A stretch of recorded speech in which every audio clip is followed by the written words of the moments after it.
I can say in terms of longevity, building muscle is the way to go because of you're trying to prevent mass wasting of your body undergoing this so-called atrophy. Yeah. But if you always rely on, if I go to the gym, I must lose weight, then you must ask yourself then, how are you eating? Because gym is not the place to be if you want to lose weight. It is your kitchen. If you haven't addressed your kitchen well, my friend, you will be in the gym year in, year out, and you're not seeing any changes.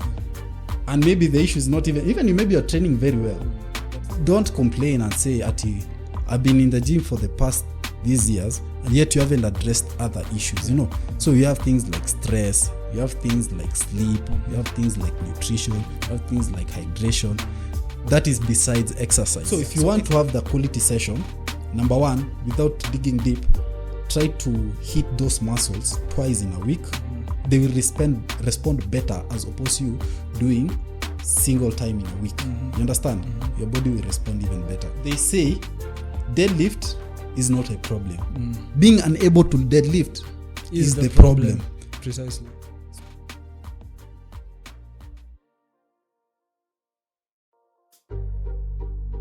Welcome back to the Shujaa Fitcast. My name is Kanyeki Kamawe, and we are here again to talk more fitness, explore some more topics that will hopefully inspire you, give you a bit more context and understanding about your journey of fitness, how you can improve. Today we are talking to yet another fitness professional. We have Mr. Miles Miller in the building. Karibu sana. Thank you so much. Yeah. We are here to explore some of Miles' personal fitness journey and also just get a sense for the kind of work he does out there with regards to fitness. He also happened to be a recent guest on the Vince Fitness podcast. So check that out, where they talked about workout programming, which is a huge, a major thing to consider when you're entering your workout routines and trying to address your fitness. So check that out. Shout out to Vinny for that good content. And karibu Miles. Thank you very much. Yeah. So as you have all heard, my name is Miles Miller. I'm a personal coach and also a fitness enthusiast. I just love researching and reading more anything related to fitness. I like helping people who are struggling in this process of keeping fit. And above all, I enjoy doing whatever I'm doing. So when I find a person who is in the same school of thought like I am, I tend to keep that person close. So today I'm honored to be hosted by Mr. Kanyeki here. And I hope we will share some good insights about fitness. Once again, I'll say thank you very much. Karibu sana. Yeah. Let's start with your personal fitness journey. Yeah. I like to give people context on the personal side of it. Vinny's podcast was more specific with topics from his clients, but with this show, I like to get a sense of the person you are, how fitness came into your life. That first time you were like, I need to get fit, or who was it who inspired you? What was it that inspired you? How did you begin addressing your fitness in the first place? So my fitness journey, as people call it, I like calling it process, started way back when I was a toddler, like not so toddlerish, but say 9 years and below there. Why? Because my bro used to lift weights, the ordinary drill a stone, then fix it side to side. Yeah, one side is heavier than the other, so you have to turn the stone if you want to make the whole thing even. So that's where the whole interest started at. And also wrestling. I used to like watching wrestling a lot. And I said one day I want to look like this dude over here. So my favorite wrestlers of all time were Otanga David. You know him. I don't know if you I don't think I know him. No. Okay, because you're not a fanatic. And Bobby Lashley. Those guys, they have these are craziest physics. WWE ama okay. These are So that is in regards to international celebrities. Locally, I can say it's my brother and other people who are just within my area, because I can say where I stayed, I'm from Nakuru. My area, most of my peers were trying to venture into fitness. It's just that we didn't know how we can get in. So we used to aspire to be like those people who are older than us. And I can say in most homesteads, most of those boys who are living in those areas, they used to have that local gym in their place. So there is where the interest began. Then after there, I joined. So when I was young, I couldn't lift weight. I was just admiring. High school, I tried to, but I couldn't because of you were only given 2 weeks off. That is after first term or second term. So yeah, there was a time I used to try after, I studied in a day school. So immediately after my schools, I used to go to this guy's place. I used to only train arms and chest because that's what I knew. I knew bodybuilding is all about having big arms and big chest. So hardly will you find a person training legs or anything of the sort. Everyone apparently was like that. So from there, I saw this thing. It can't work the way I want because you're gaining the newbie gains for only 2 weeks. And I came to realize when you're young and then you start hitting the gym, the gains are quickly. I think it's because you don't have stress, you're just more relaxed. And then the newbie gains, I can say they are so real when you're young. Unless now you interfere with the so-called stress. That's where everything now is like you're wasting that whole experience. So from there, to cut the long story short, after high school, I now went all into fitness. Because, that period after KCSE, you're given like a year off. Sindio? So during that period, I decided to join a gym. Now from the locals to now paying a good gym, So from there, I started as a client. And then after I'm done with my sessions, I was just chilling with that gym instructor. So the guy was called Ben. So the Ben was like, so Mila, instead of you finishing your workouts and then you just go home and do nothing, why don't you try to talk to my manager? Okay, instead of that, I'll talk to the manager, see if I can arrange something for you, that is in terms of work. And then from there, so you can be training at the same time you're earning, at the same time you're not paying gym. Nice. And I saw that's a good idea. So Bernard did that, and thank him a lot because he's the one now who taught me on how to focus on each and every muscle, you understand? Because initially I was just focusing on arms and not even triceps, biceps. That's all of us. And then you'll focus on that which is responding well. Oh, okay, yeah. So if it's your arms, then go hard. You'll go hard on your arms. If it's chest like that. Yeah. So Bena, eventually I got a job for cleaning. It wasn't that a very good job. It was like a blue collar job, but I'm a fresher straight out of high school. So I was earning my 6 Gs at the same time I'm training. As in a month. Yeah. Okay. I'm eating from home. I'm sleeping. I'm not paying rent. Bad. So 6K is good for my keep-ups. And it's steady. So from there, the manager saw that this job of cleaning is not working well with this dude. He's so conversant with the weights compared to the cleaning stuff. Because, yes, I will clean the gym, but it wasn't that thorough. So when the manager comes in to inspect, you will find serious mistakes and you'll rant. And now, so that thing wasn't pleasant to my ears. So I decided to do what? To talk to him nicely and ask him if I can be assisting Ben. Because there's a time Ben was maybe off duty. Or he'll tell you, hey, I have an emergency, I'm rushing somewhere. Well, so you just do the necessary. Because he knew I'm conversant with exercise. Yeah, and I was doing a good job, I can say. So from there, we were supposed to report to Campo now. That is, so I spent 1 year in that gym. So you'll have to drop off to end those duties, to focus on your career, on your studies. So I looked at the course they've asked me to do. I didn't like it. And then I told my mom, So since they have told me to do BCom and I don't want to do BCom, because eventually, after Campo, I'll still be at home. And chances of me looking for something else are so high. So instead of me wasting money, why don't I just get into that thing which I'm passionate about? So my mom asked is there any school within Nairobi that offers, within Nakuru that offers fitness course? So I went through my phone, nothing.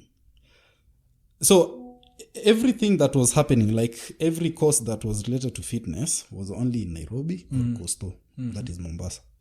So I told her, the only course that is for fitness is in a certain school, AIC, Alison Caroline. Yeah. And it's in Nairobi, Muthaiga. So she told me, look at the amount, that is fees that they charge per term or per semester. I saw it's like 100 G's and something. She gave me the money and told me, you go to Nai. So my mom only gave me fees. So the rest, it was up to me to take care of myself. Mark you, to just take you behind, when I was with Bena, there was a time we stayed together. So I can say I moved from home at the age of 2021 there. Okay. I was already independent. So my mom saw that this guy can take care of himself. So even if I send him to Nai, I can tell he's a responsible man. So I went to Nai, went to school to look at the courses, other courses that they offer, and also to talk to other people that I'll find there, and just try to relate on whatever courses they're picking. So I decided to go with gym instructing and nutrition. So I had to hustle for me now to try to keep up with things like rent and all this. Mark you, so see, I already have the knowledge. So all I needed to do was to look for a hustle. And then, if you want to be employed in any gym, all you needed to do or to know is aerobics. Apparently, I knew aerobics because I think people who are conversant with whatever I'm saying, they understand that then, like 3, 4, 5 years ago, in order for you to be employed, you had to master aerobics well. So the clans are the one who will determine whether you will be employed or not, because the coaches are over there telling you, okay, yes, you now have a new intern. Me, I used to say I'm an intern because I used to be honest. So I told them, me, I'm here. I'm just looking for a gym to just keeping fit, even though you want me to train people and then don't pay me anything at the end of the month. I'm okay with that. But in the meantime, I'm good in aerobics, I'm good in this, I'm good in that. Yeah. So apparently, there was this gym. I used to stay in Ngara. Okay. There was this gym that was just opposite the side road. It was in an estate for government. I've forgotten the name. So I went there to talk to those guys who were working at that gym. And I asked him, I found a dude by the name Jeremy. So Jeremy, I talked to him, very nice. He was a good guy. And I told him what has brought me there. So Jeremy told me there's no problem. We normally have challenges on Saturdays. You come and display your expertise. So I said, no problem. Unfortunately, because Saturday I arrived and I was there. So Jeremy did his thing for like 20 minutes and then he called me. Hey, Mila, come. We can. When the peak is up there, when the morale is up, you don't want to drop it down. You want to maintain that psych. So he introduced me, told me, hey, you could go and do your thing. So I'm stranded, but now I don't know where to start. So Jeremy saw the way I was conducting my aerobic. I wasn't that confident. So how did he know? He saw clients walking out one after the other. That thing was just demoralizing me big time. So Jeremy was like, okay, if I allow this guy to continue even 5 extra minutes, the whole studio will be empty. So what he did, he came to revive the class. And then he told me, okay. He called another guy. Challenges, you have to be like 5 guys or 3 and above, but not 1 nor 2 for it to be called a challenge, aerobics challenge. So he called another dude by the name Nahashon. Nahashon went and did his thing because he's a trainer there, so the clients know him very well. And then Jeremy now talked to me, told me, you know what, Mila, for as much as I can see you're trying to do a good thing, but still there's some loose screws that we need to tighten up, to tighten them up. So what I did, he told me, you just stay with the clients. Like, assume you're also a client. Stay at the back and watch what we are doing. Next time when we invite you, you will at least be knowledgeable on how we conduct our aerobics here. You'll have an idea.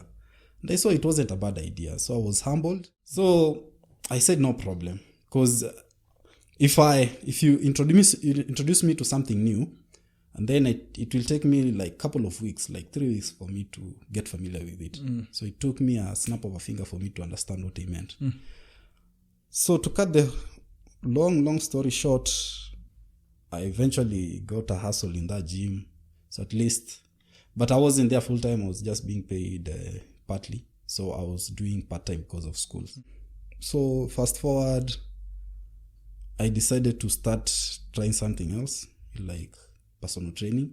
So how I used to do, initially, personal training, in quotes, was classes, aerobic classes.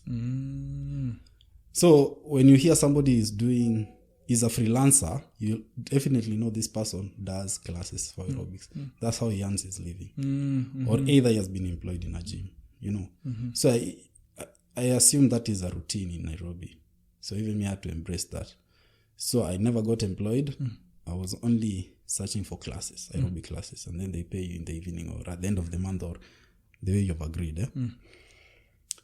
So there was a certain lady in the process of me roaming around. She saw I'm so good in steps aerobics. Because after a couple of years or months, I already got familiar with what Nairobians wanted in terms of step and flow aerobics. So I started, this lady, she never understood how step aerobics is conducted because it's kind of complicated. So she told me, after every session, we will remain behind for like even 10 minutes. You just teach me these moves. So that when Monday or Tuesday or whichever day you have a class comes in, at least I'm be able to... Can follow along. Yeah, because of that choreography thing. I said, no problem. So I used to teach her the basic moves and all that, the way we can break those patterns. And apparently, after every session, she used to give me like 5 so.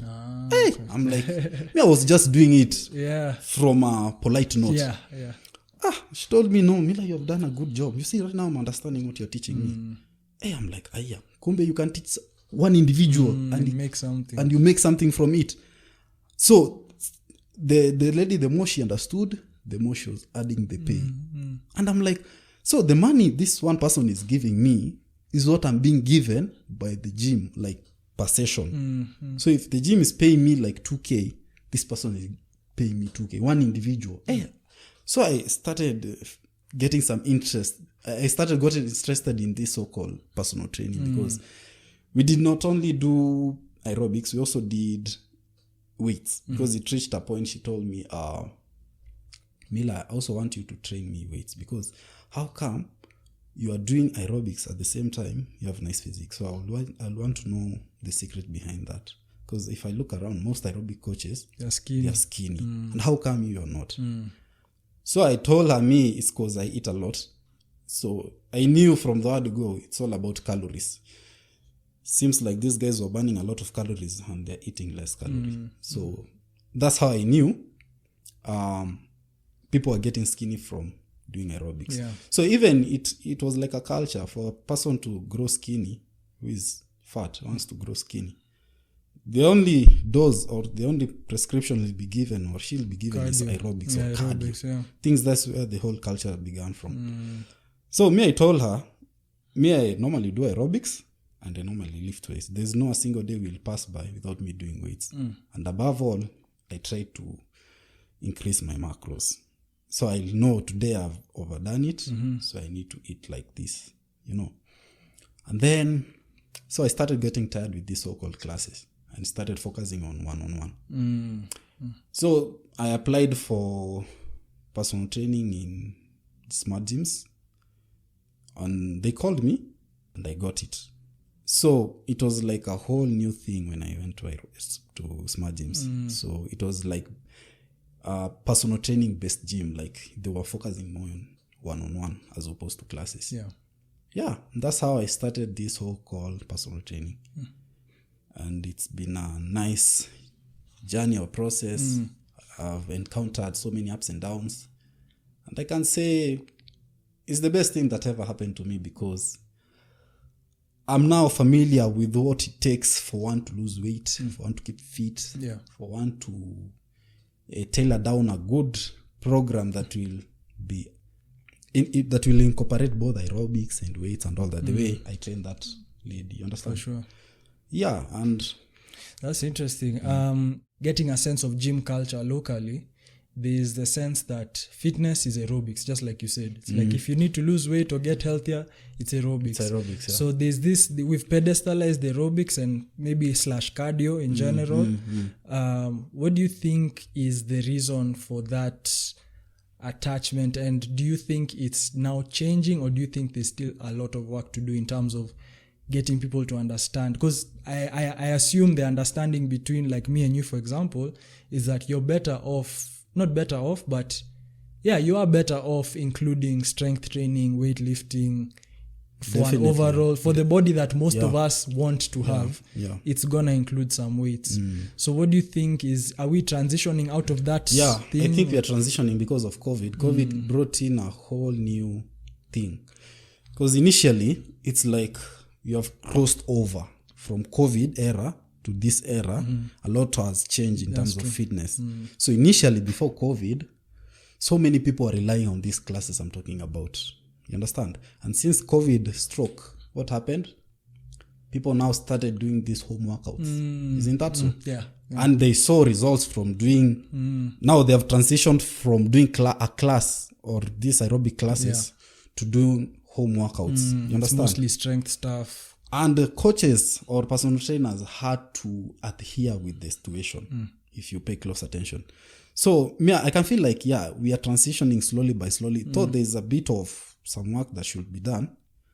In terms of coaching, a lot of coaches are still stuck in that comfort of aerobic. Even though they won't do a class, like they will not train a client in form of choreography. The sessions they'll be conducting one-on-one with their client, it is somehow aerobic related. It's aerobics with weights. Yeah, you'll find a person grabbing some 2 pounds dumbbell, doing star jumps with it, grabbing a step, does his traveling knees, it's somehow aerobic. Yeah. Because even them, they believe in order for this person to be fit, they have to do aerobic. Yeah. So for as much as they're not doing the classes, because that margin is getting smaller every day, they're deciding to move it in like a small space.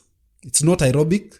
It is aerobics, but it's not aerobics because yes, they will incorporate some weights, but they will not do I always feel like they're still not doing the actual thing that needed to be or should be done. So what they do, they hide behind what I've just told you. But I'm pretty sure and I'm positive that slowly by slowly we'll close that gap. Yeah. Or I'm not against aerobics. I'm just not preaching this gospel of for you to lose weight, you have to do aerobics. So I'm seeing that transition. Even before going to the gym, playing sports in high school, our coach would emphasize running. So I played basketball and he would always emphasize be fit, like on top of everything, on top of like the first thing you should care about is being fit. So he would use the word fitness. But what that means is we're going to run as much as possible and then play basketball. Actually, unfortunately, even me, I used to play baquet. That is Form 1, Form 2, and then I moved from baquet to rugby. Same old thing, the way I've just explained. In basketball, there were those suicide runs. Yes. Remember? Hey, they suicide. were intense. We used to run suicides. So suicides were tough. They're hard, So from there, I saw this basketball thing. It won't take me any. I think it was of height and all that. And it's too complicated. I think baquet is one of technical. It's a nerdy. It's a nerdy sport. It is. Isn't that but so? And then you see, unfortunately, that same training we used to get never used to incorporate enough. It's like you can tell your coach wants you to understand strategy, but they don't know how to teach that. They just tell you, just run and be fit. And all they knew is maybe push-ups. Yeah. Push-ups was the thing. Like it was the main thing. We also used to do wheelbarrows. You carry your friend. Or you carry someone on your shoulder and do things squats, like that. Things like that. But when I moved to rugby, when I moved to rugby, same thing. But now this one was like a marathon, bro. You have to do like 12 laps bana, for like on the whole track. Yeah.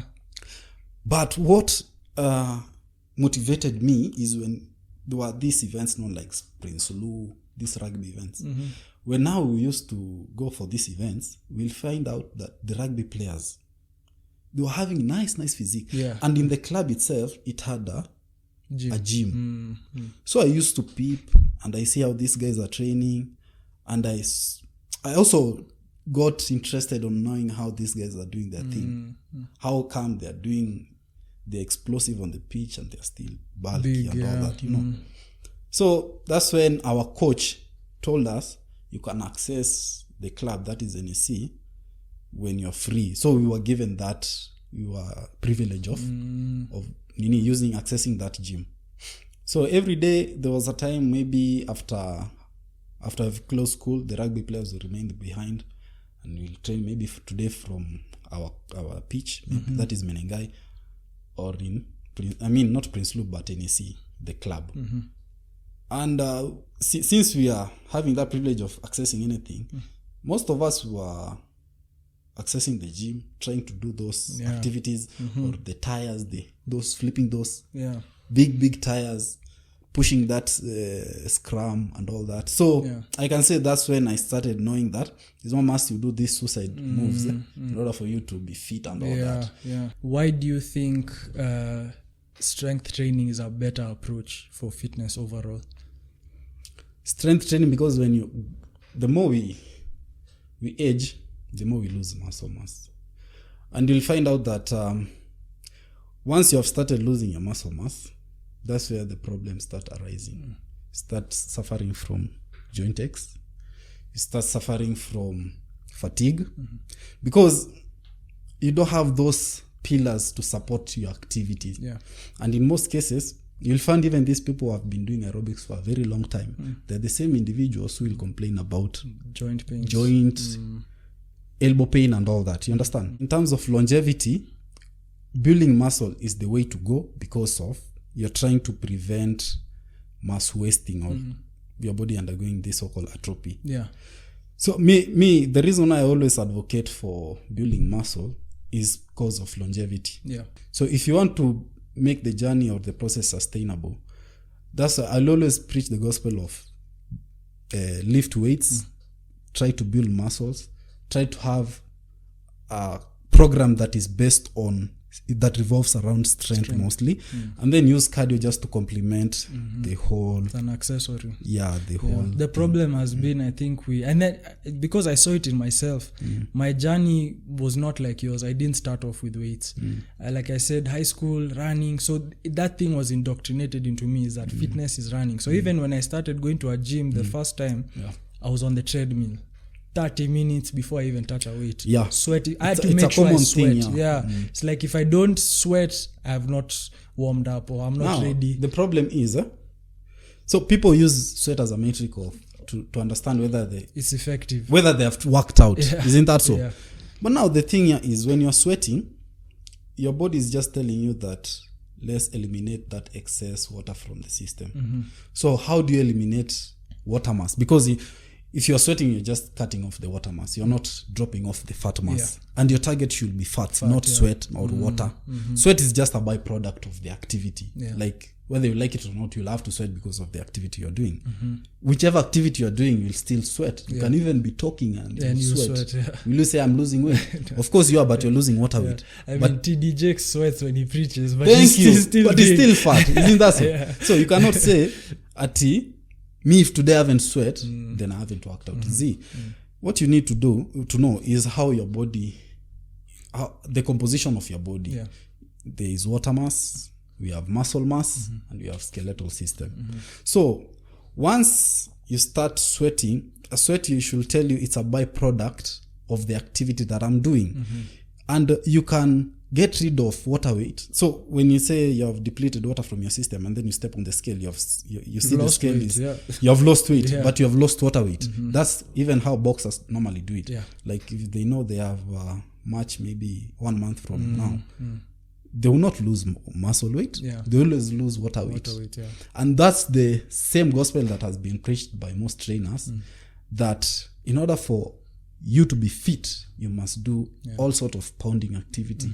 So if you're not sweating, then that session was not a good session. And they have indoctrinated their clients with this so-called myth, such that even a client, if she or he hasn't sweat, they feel like that session was not effective. So sweat is not a metric of effectiveness of a workout. All you need to know is, if you want to lose weight, because maybe you'll address that issue, think about losing fats, because nobody wants to be fat. Think about how your diet looks like. That is another thing that people, even coaches, fail to tell their clients. And if they do, they don't dig deep. Think about now the activity that you're doing. It should be based on weights.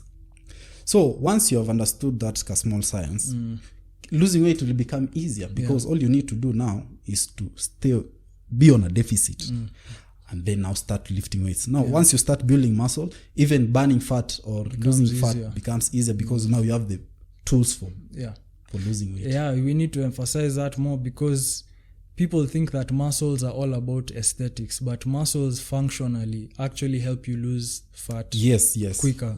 They're like, you cannot light up a fire without you can light out the woods without a fire.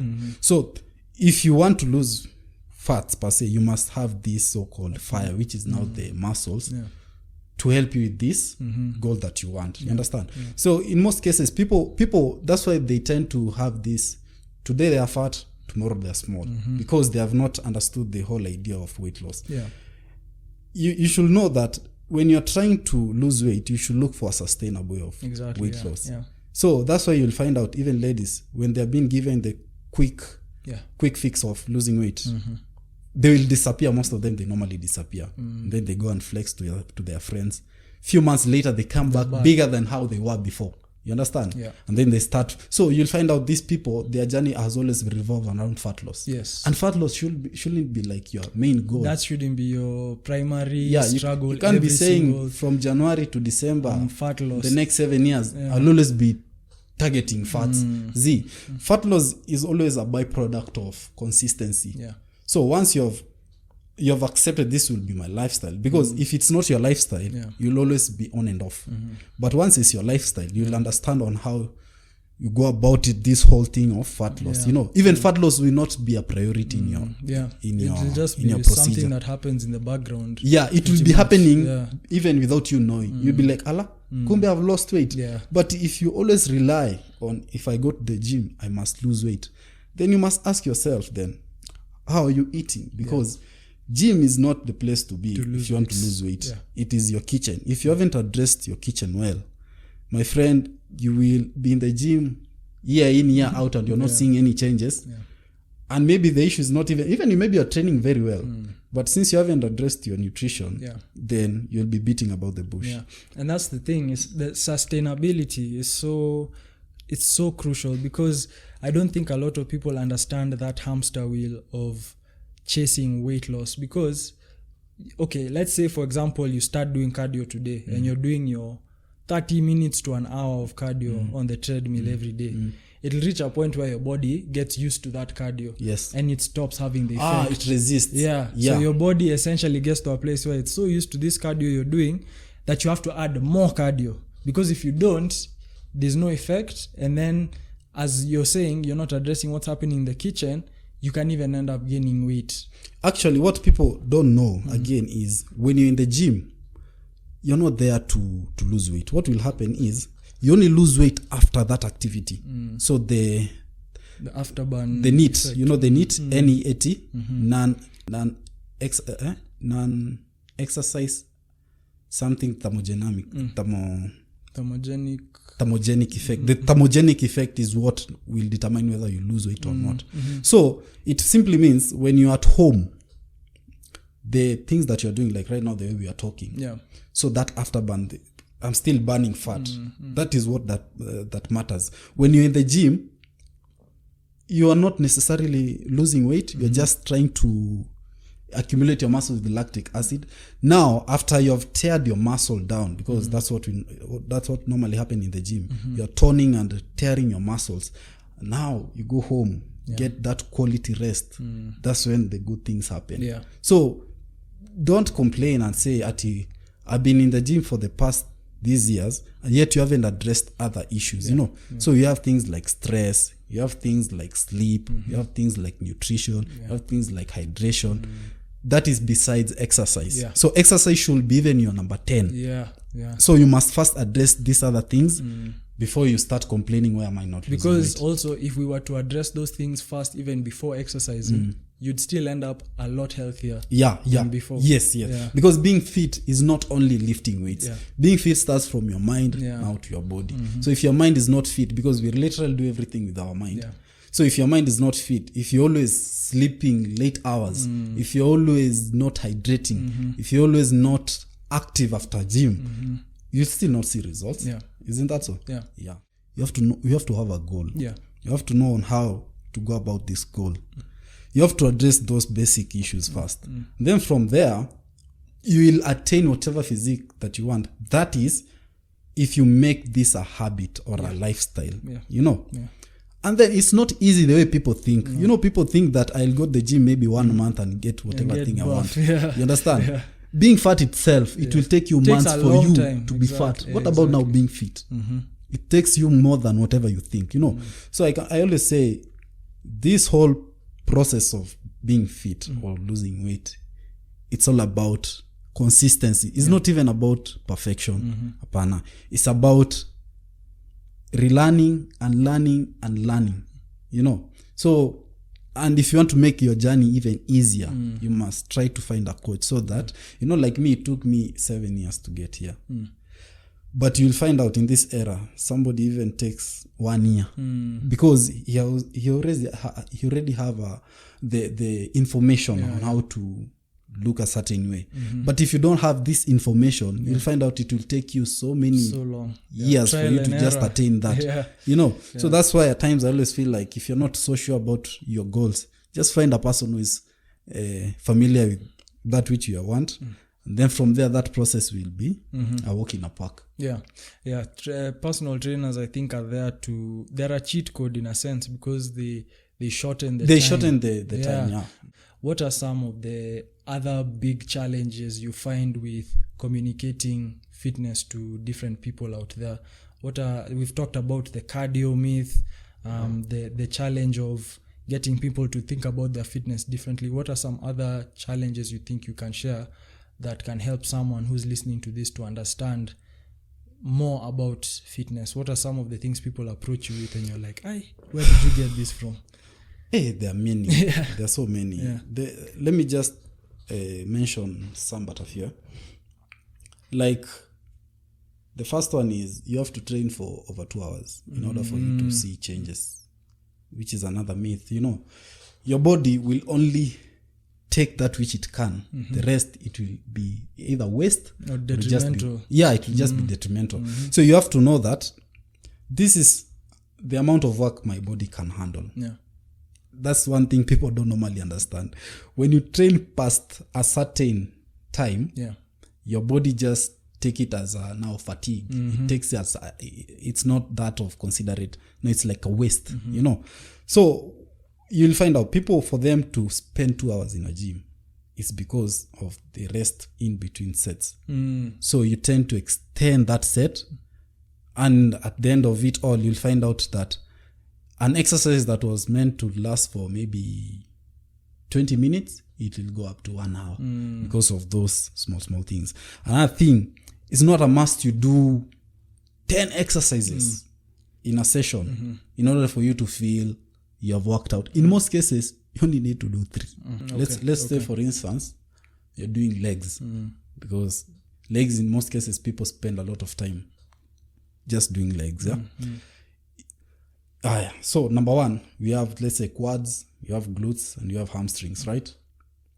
If you just find, like, if you pick 3 of the best in these 3 muscles, and then if you want to make this process even sweeter, you repeat this procedure twice in a week, your muscles will respond better as opposed to that person who is only doing legs once in a week and then you revisit it again next week if you pay close attention. So it means the effort that you're putting in that leg does not reflect with your physique. You understand? So person will be like, you normally spend 2 hours in a gym or 3, but why? How comes I'm not seeing results? The results, yeah. It's cause there's something known as calories again.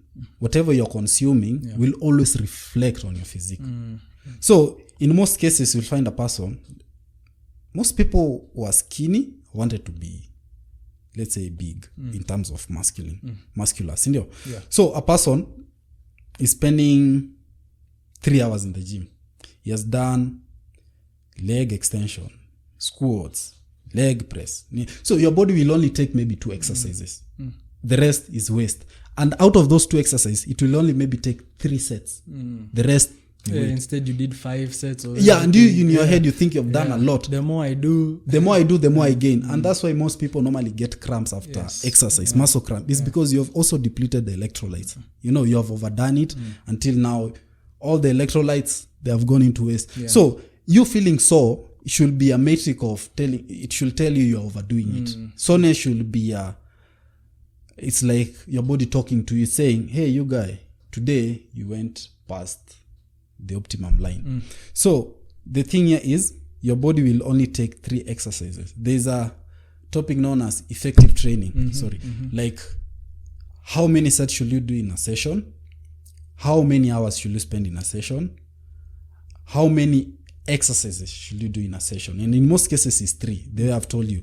You take, it's like say 3 to 12 sets you need to do in that session. So if you go above that line, we can say you're overdoing. It's like something like junk. And another thing I've realized, it's not like people don't know how to work. They work out very well. But now where the problem comes in is execution. So yes, you're training very well, but now the way you're executing is what is hindering you from growing. So maybe if you just offloaded some bit of weight from that bar, your muscles will respond better as opposed to you just going through the movement. You understand? So that is another myth I've come across, like people spending too much time and doing so many unnecessary exercises. So if you want to have the quality session, number 1, without digging deep, try to hit those muscles twice in a week. They will respond better as opposed to you doing single time in a week. You understand? Your body will respond even better. Another thing, don't overdo it. So you should use the metric like soreness. You should learn to listen to your body and now this is enough. So it is something that I was actually studying yesterday. Let's assume also you're doing chest. So I can give 3 exercises maybe. Maybe you're doing legs, so you can do 1 leg curl. You do the way it should be done with the proper form. You'll see results. How many sets? Anywhere, let's assume you want hypertrophy, you want to build muscle. Anywhere close to failure or to failure. So if you're not training to failure again, it means you have so many reps in the tank.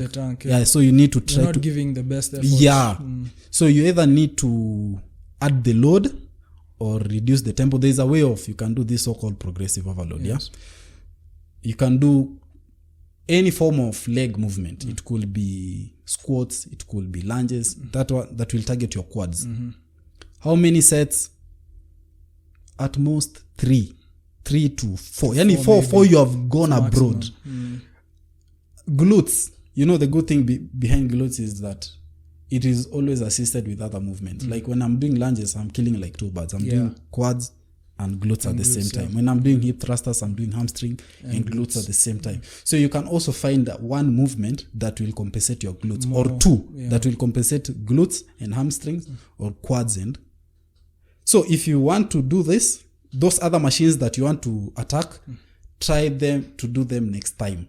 It's like going to a restaurant. You have ordered for chicken, you have ordered for beef, you have ordered for fish. Under one sitting, and then you want to hit the whole thing.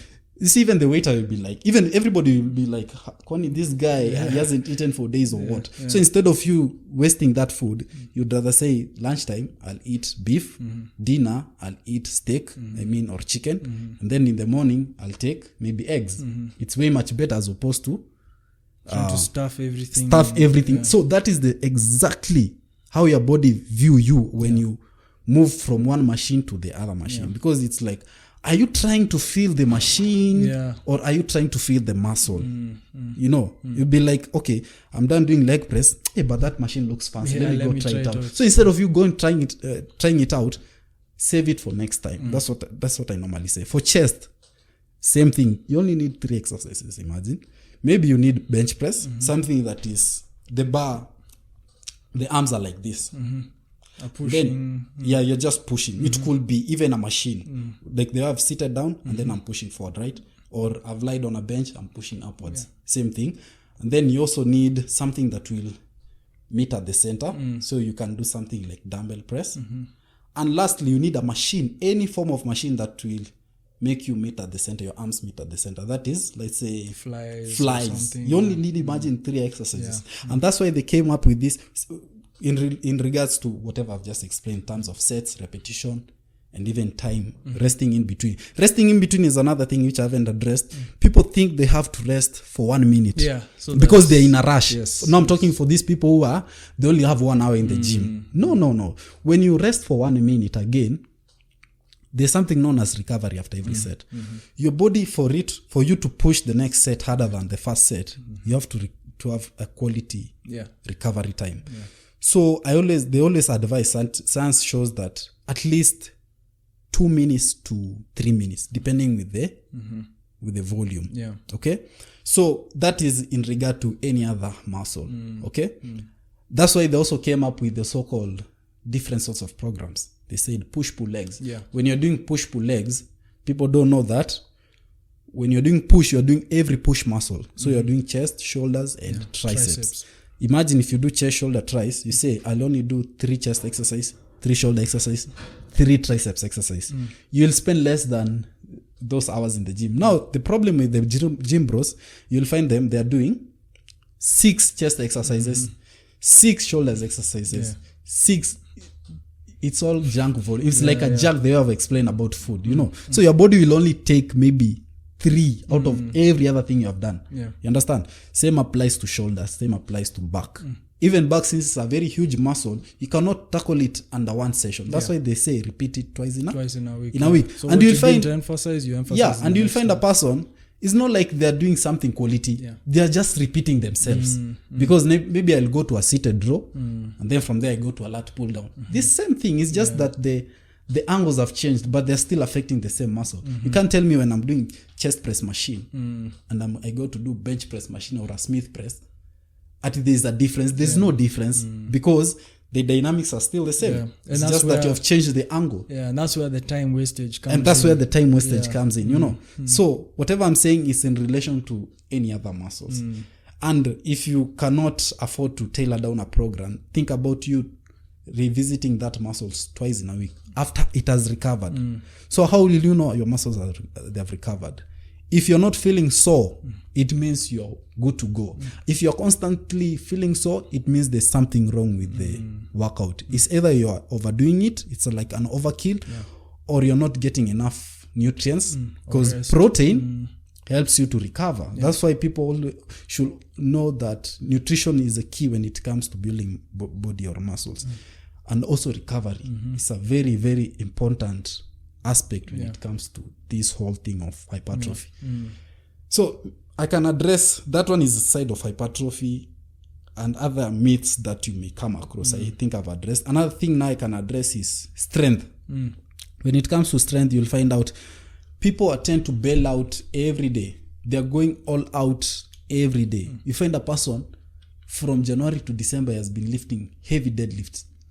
I've seen that a lot in teenagers. PRs. People are chasing PRs. PR, you know, it's like a world of cloud chasers nowadays. So people tend to do that only for the gram. No, it's not like they're doing it for themselves. No. They're doing it so that they can showcase on the Instagram their followers for just attention.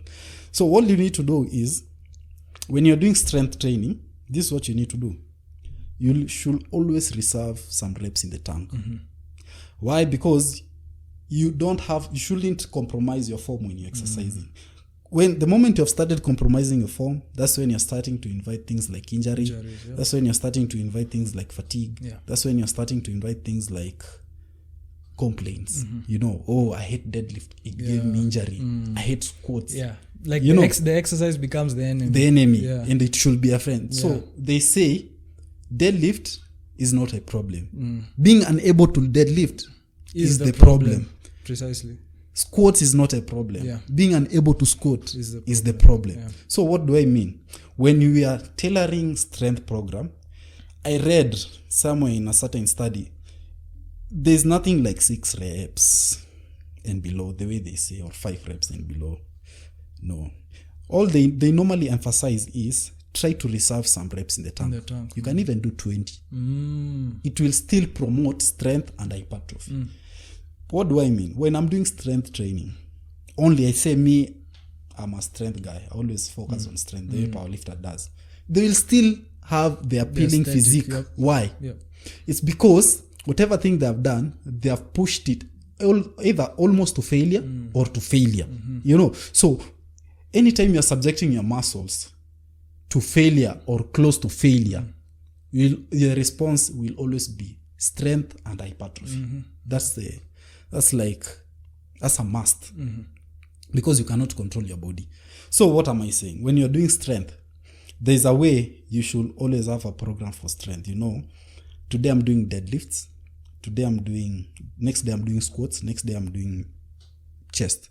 When you're doing strength, try to train on every other day. Don't train Monday to Friday consecutively. Because you also need recovery. When you're doing strength, one thing people should understand is that you're not just recovering the muscles.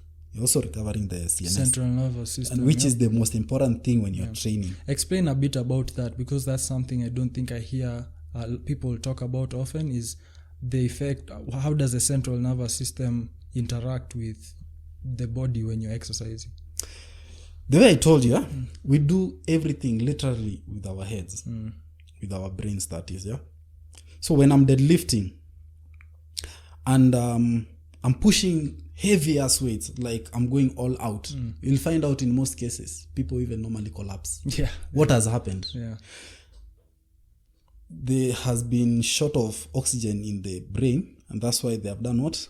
They have collapsed or they have fainted. So what it means also, when your CNS is not well recovered, that's when injury happens. Because today you'll be like, people who have done strength training, they have done, or speaking for myself, I've done strength training. There's a day you'll feel like not exercising.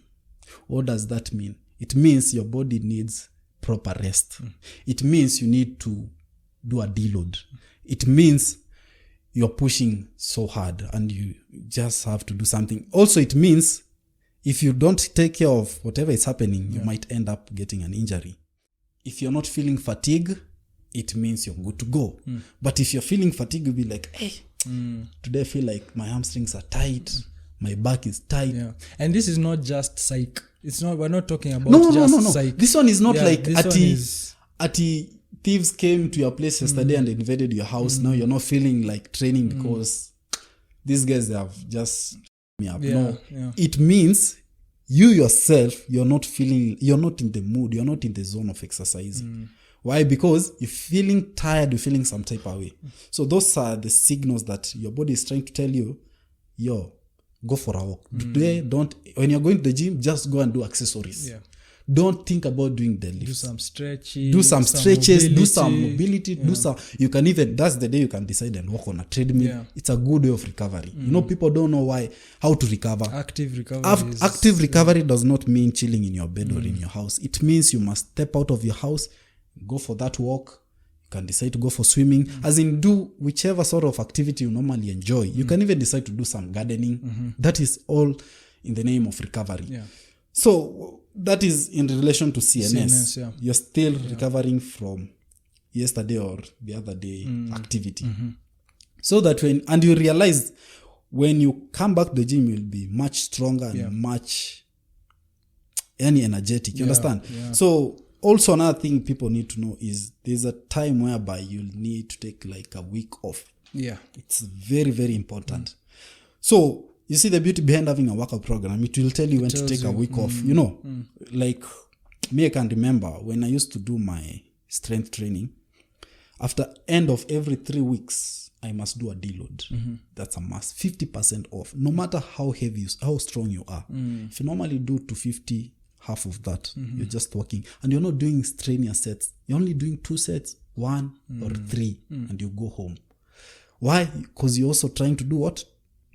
To repair your worn out organelles. Because you tend to tear so many muscles when you are focusing on strength. Yeah. So, CNS is related to recovery, is related to fatigue, is related to injuries.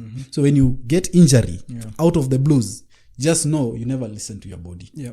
Yes. Yeah. And I find that the knowledge of that being in touch with what your body is saying is something that I have really benefited from with regards to fitness, because I find that not many people know what's going on with their bodies. You know, it's like nasikia sijui aje, but it's like, you know, you can't pinpoint. But I find that when you're somebody who's into fitness, you're able to be like, this is a digestion thing. This is I was sitting too long yesterday. This is, you know, I walked.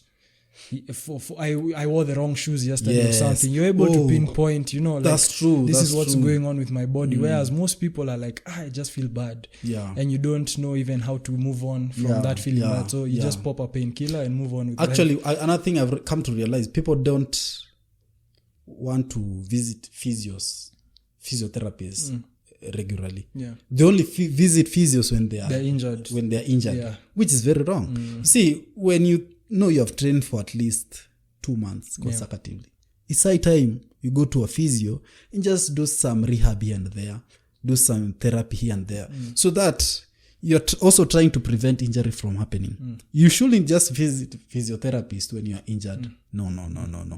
And also, another thing that people should know is, when you're skinny and you want to build muscles, avoid spending 1 hour if your calories are down there. Because people will be like, I'm not seeing any changes, yet I'm doing, maybe they're even executing very well. They're doing everything correctly. But now where the problem is, people tend to underrate their calories so much, you know. So one thing you need to know when you are skinny, because me, I used to be skinny and want to grow bulky, all you need to do is to increase your macros. And the best thing to do when you are in that situation, let's say you don't want to use the kitchen scale because maybe it's kind of contradictory. Try to add just +1 meal, because your body is assuming you're under maintenance. And when you're under maintenance, you cannot break that plateau until you do something. Yeah, something needs to change. I'm assuming you're even training for 1 hour, but your calories are down there. Try to increase your carbohydrates. And then, because when you're skinny, you want to go big. Protein is not necessarily that much. Okay. Explain why. It's not necessary because you're burning a lot of calories. You know how your body burns calories? It burns either fats or carbohydrates. Yeah. You can never burn protein because it's hard to bail out from protein. It's hard for you to say, today I've eaten enough chicken. No, your body will consume the whole chicken you have eaten. Like, it will leave no space for it to be converted into fats. So hardly will you find out that you have grown fat because you have eaten enough protein. No, protein is just to nourish your muscles. But you're not growing big, but because you're not getting enough carbohydrates, because your body is burning a lot of calories. Which are these calories? Fats and carbohydrates. Which the carbohydrates are these fats that have been just converted into fats. You understand? Energy, So if it's not glycogen that has been used, because glycogen, you'll only use glycogen when you're hungry. Like right now, I'm feeling hungry. I'm not using fats. I'm using glycogen. If I won't eat any minute from now, let's say I'll eat tomorrow, my body overnight will start using fats. So in most cases, people are just feeling hungry because of glycogen. So that one should always be a matrix. Oh, I'm feeling hungry. I need to eat something. But people are not consistent with their meals. That's another problem I've come to realize. Yes, you're trying to eat well, but you're inconsistent. So this week you have eaten very well, but next week you're skipping because you're busy. Hey, if I ask you, how have you been eating? You'll be like, hey, maze job was kulad me. So you even decided to go against your goals because your body doesn't care whether you're working or not. So another huge mistake I see these people making, they are not eating enough macros and they are not consistent with their meals. And another one before we go to our next point is they are switching their meals left and right. Okay. Try to stick on one meal plan. Stop switching around because most people eat the same meals from let's say day 1 to day 30 in most cases. You don't really change what you eat. So try to stick on that meal plan, and then find the most affordable meal, and try to eat the most affordable foods. Like people can assume maybe eating chicken is expensive, getting whey protein is expensive. Consider meat, which is beef. It's very affordable. Consider eggs. Those two should never lack in your meal plan. If you ask them, you'll find out they're eating 2 eggs, they're eating 1 egg. So then in their head, they think they're eating enough calories. But imagine your body needs, when you're working very hard in the gym, at least 2.2 grams per pound, per body weight. So if you're 70 kgs, multiply by 2.2. That is the amount of calories, protein you need to take. So without complicating this whole thing, try to make sure your intake of protein is within that margin. And how will you know that? Only by using Google. Oh, today I've eaten 3 eggs. Google, 3 eggs has how many protein, grams of protein? Find out it has like 6 times 3. 6 times 3, 18. It's 18 calories. 18 grams of protein. Only imagine. And you need to take 2.2. Yeah. Imagine. So you see, you have a very wide gap to fill. And I know they'll say even carbs contain some few traces of protein, which is true, but we are looking at the quality of protein or the quality of food you're having. Percentage. Yes. So another myth I come across is that a full body program cannot give you results. That's a common myth I've had. Like if I work out chest, shoulders, legs, back under one session, I'll not get results. It's a common habit I've seen with trainers. They only give clients full body, but then they barely do full body. So you see, you cannot practice. You cannot preach that what you don't practice. Unless you try that workout you're giving to your client to see if it can really give you results. If it can, it means you have tried it before. If you can't, it means you have never tried it before. So you're just guessing. You're just giving him because maybe he has paid you money and you have so many clients such that to give them. You just that's why I'm telling you they'll give them funny exercises in the name of sweating. You know. One thing people need to know is a person who is activating his or her muscles twice in a week is 10 times better than that person who is only doing chest, legs on different days. Because of the frequency. Not just frequency, but also protein synthesis. You understand? So when you are eating, your work of the food is to clap for the work you've done. Isn't that to compensate for whatever it is to compliment on whatever you have done. So this person has activated his or her muscles thrice because he has been doing, maybe he can afford only to come to the gym 3 times. The demand for those nutrients is high. It's very high, and that's why the protein synthesis is well taken care of whenever he's exercising, because the body is like, this guy, he does know what he's doing. So whenever he's eating, the nutrients are being used unsparingly. You understand? So that is based on studies. I'm not the one who came up with that study. It is based on what is on the table. You understand? That is what data is giving us. But people are still blinded with, when I try to approach my workout in that technique of doing full body, I not get results. You're not getting results because, the way I said, when you find out that when doing biceps curl, your arms tend to respond better than your shoulder. So you'll tend to focus on your arms. When your legs are responding better, you'll tend to focus on your legs. So instead of doing that, try to focus on your weaknesses. Now we know you have big biceps. so we don't care about your biceps no more. Try to show us your calves. How often do you train your calves? So you see, there is no muscle that can't grow. Yeah. It is only attention that matters. So you're not focusing so much on these other body parts because you're focusing so much on those parts that are responding well to your body. Yeah. And that's why people have these splits of today chest, tomorrow knee, like that.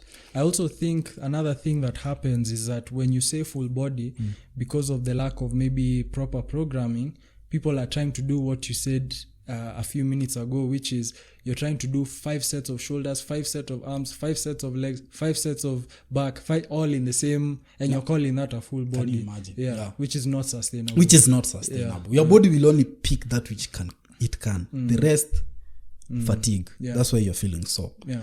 Yes. So another myth I've come across is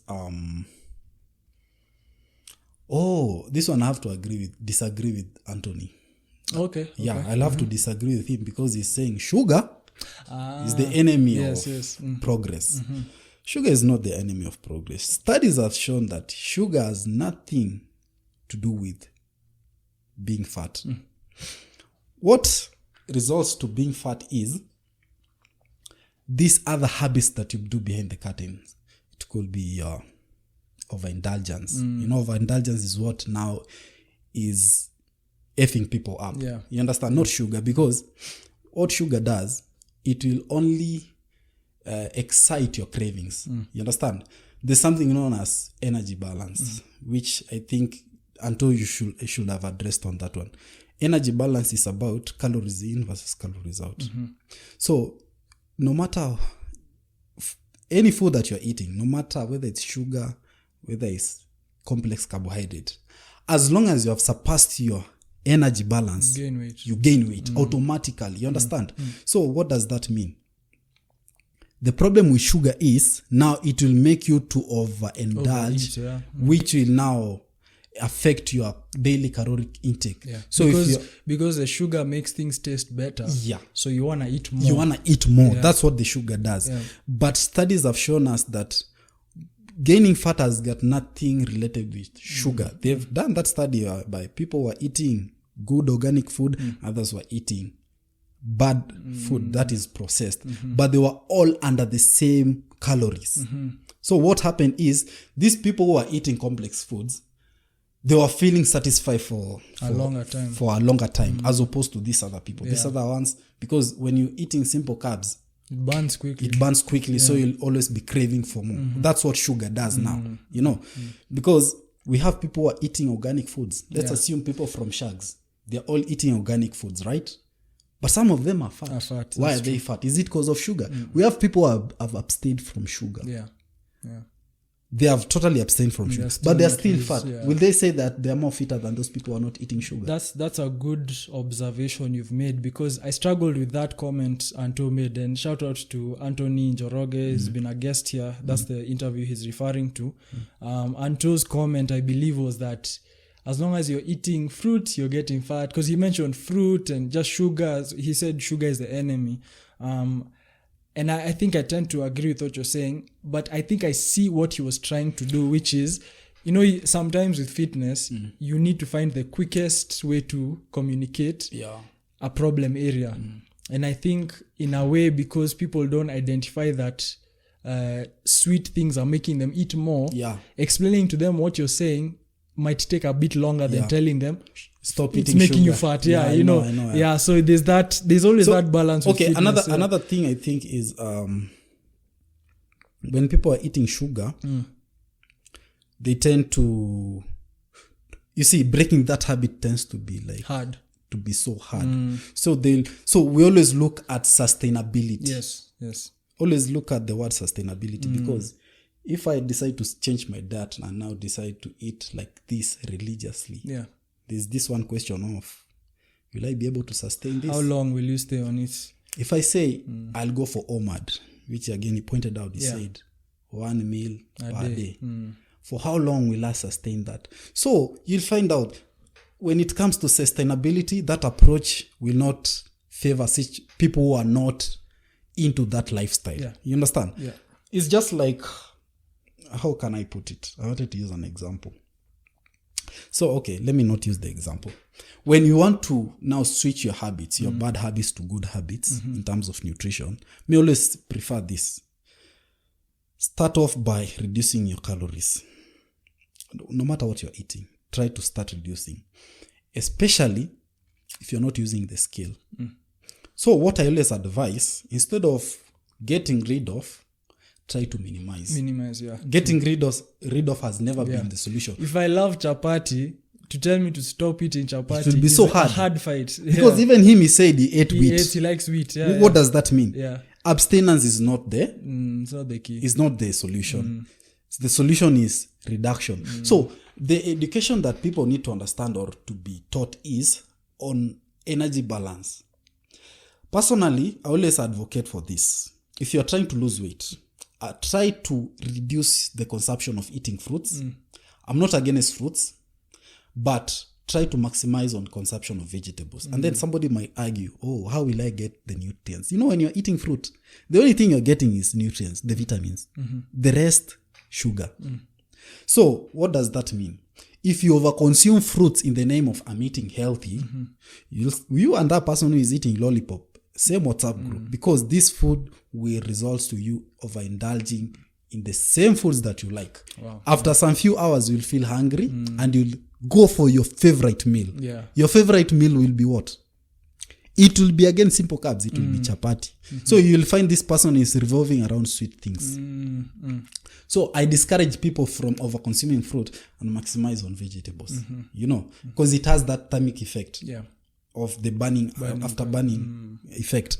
So if you're planning to lose weight and you're always eating fruits, then maybe the problem is that fruit you're eating, you're overeating it. So try to minimize that and now try to focus on vegetables. Your fibrous veggies, I think because whatever you're looking from the fruit, you still find it in vegetables.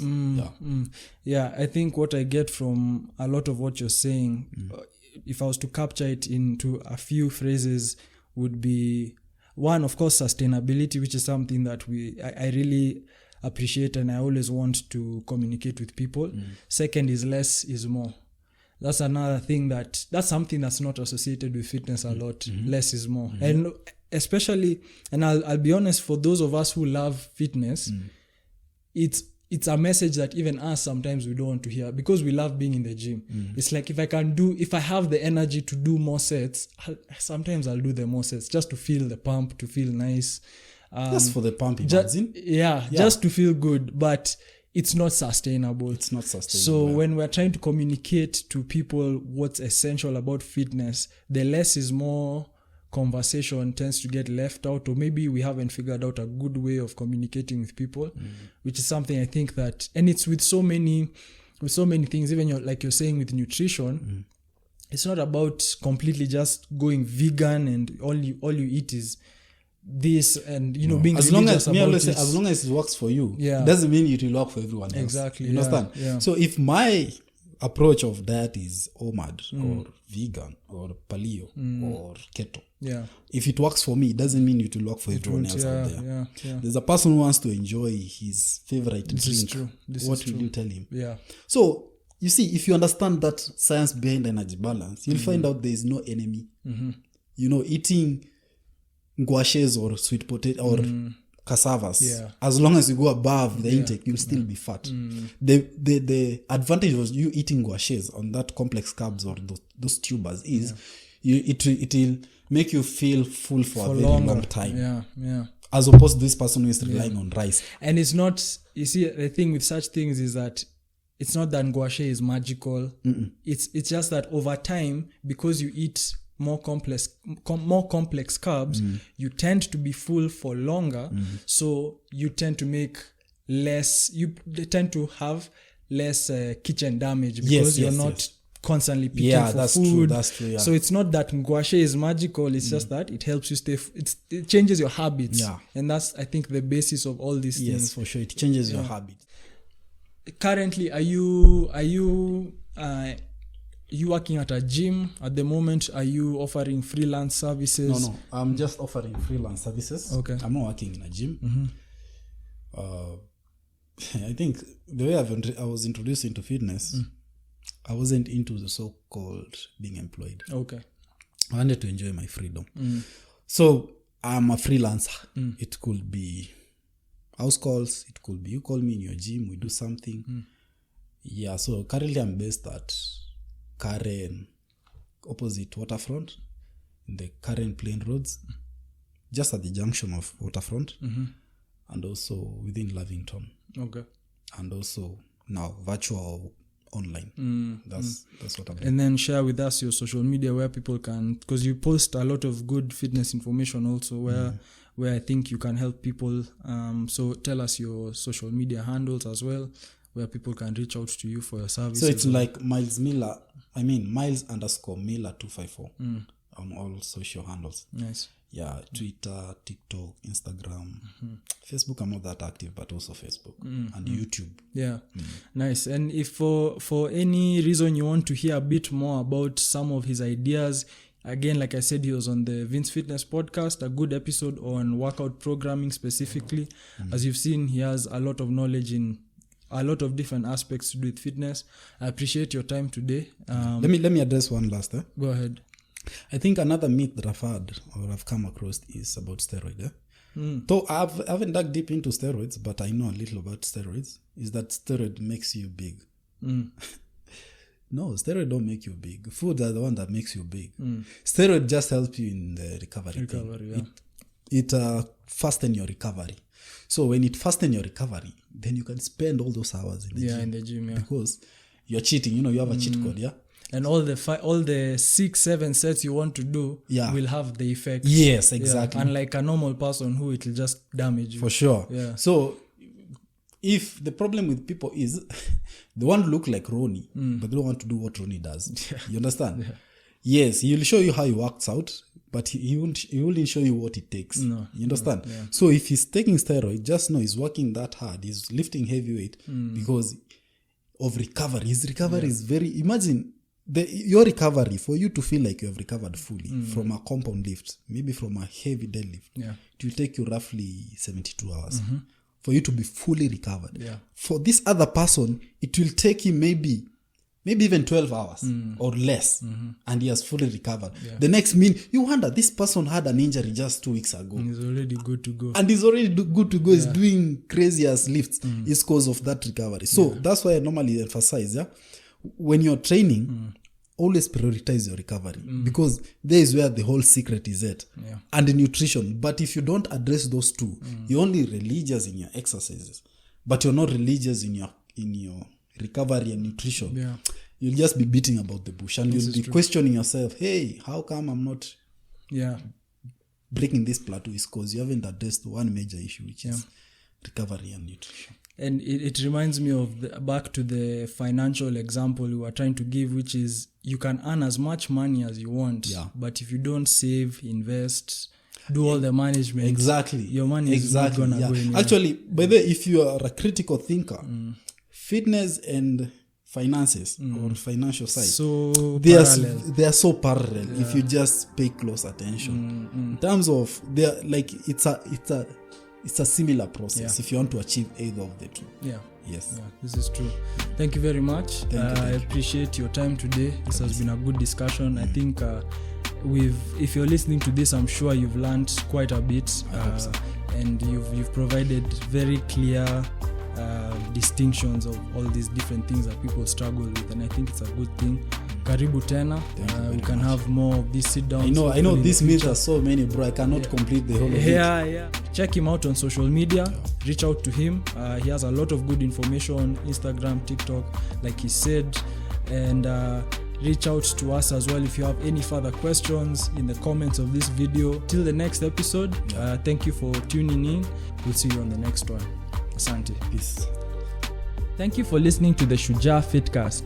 For more information and business inquiries, email us at shujaafitnesswarrior@gmail.com.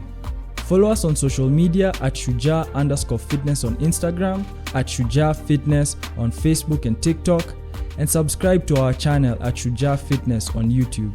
For audio versions of this podcast, check us out on Spotify, Boomplay, and Apple Podcasts. This show was recorded and produced at the Represented Studio in Nairobi, Kenya. Special thanks to Lucid for the background music.